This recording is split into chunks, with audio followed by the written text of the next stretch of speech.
తాతలకో వాళ్ళ ముత్తాతలకో వాళ్ళ తండ్రులకో ఇందిరమ్మ ఇచ్చిన అసైన్మెంట్ భూములకు వాళ్ళు యజమానులుగా మార్చి ఆత్మ గౌరవంతో బ్రతకడానికి ఈరోజు పేదవాడికి భూమి ఇచ్చింది అని అంటే ఈరోజు ఇందిరాగాంధీ గారు ఆనాడు తీసుకున్న సాహసోపేతమైన నిర్ణయం అధ్యక్ష.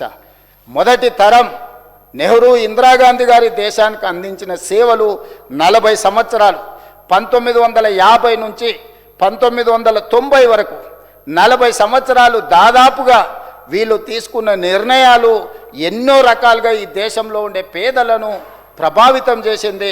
నిరుద్యోగ యువకులను విద్యార్థులను ప్రభావితం చేయడంతో 1990 వరకు ఈ దేశం ఒక బలమైన ఆర్థిక వ్యవస్థగా నిలబడ్డది అధ్యక్ష. 1990 తర్వాత ప్రపంచంతో పోటీ పెరిగింది.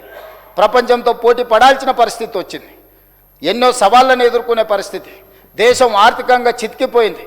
దేశ ఆర్థిక వ్యవస్థను పరిశీలించినప్పుడు భాండాగారంలో నిధులు లేవు. దేశం దివాలా అంచులోకి వెళ్ళిపోయింది.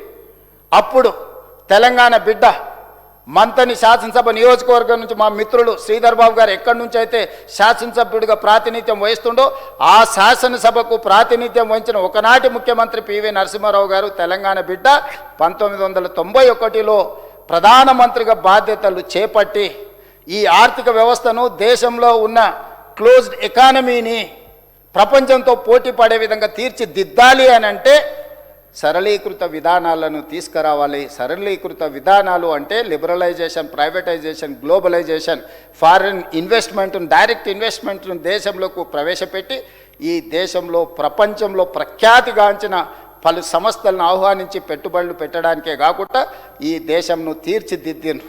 మొదటి తరంలో నెహ్రూ ఇందిరాగాంధీ గారు ఏ విధంగా అయితే ఒక గొప్ప పరిపాలనకు పునాదులు వేసిండ్రో రెండవ తరంలో పివి నరసింహారావు గారు, మన్మోహన్ సింగ్ గారు తీసుకొచ్చిన సరళీకృత విధానాలు ఈ దేశాన్ని ప్రపంచంతో పోటీ పడే విధంగా బలమైన ఆర్థిక వ్యవస్థగా తీర్చిదిద్దిండ్రు అధ్యక్ష.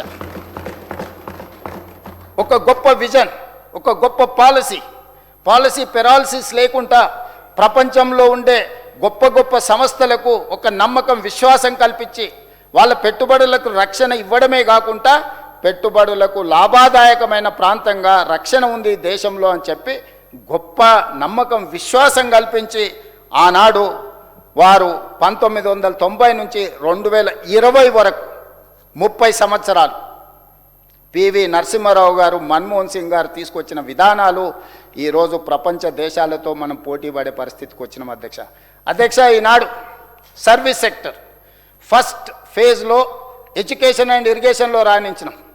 రెండవ తరం సరళీకృత విధానాలతో ప్రధానమంత్రి పివి నరసింహారావు గారు, మన్మోహన్ సింగ్ గారు తీసుకున్న నిర్ణయాలతోని సర్వీస్ సెక్టర్లో ప్రపంచంలోనే గొప్పగా రాణించినాం.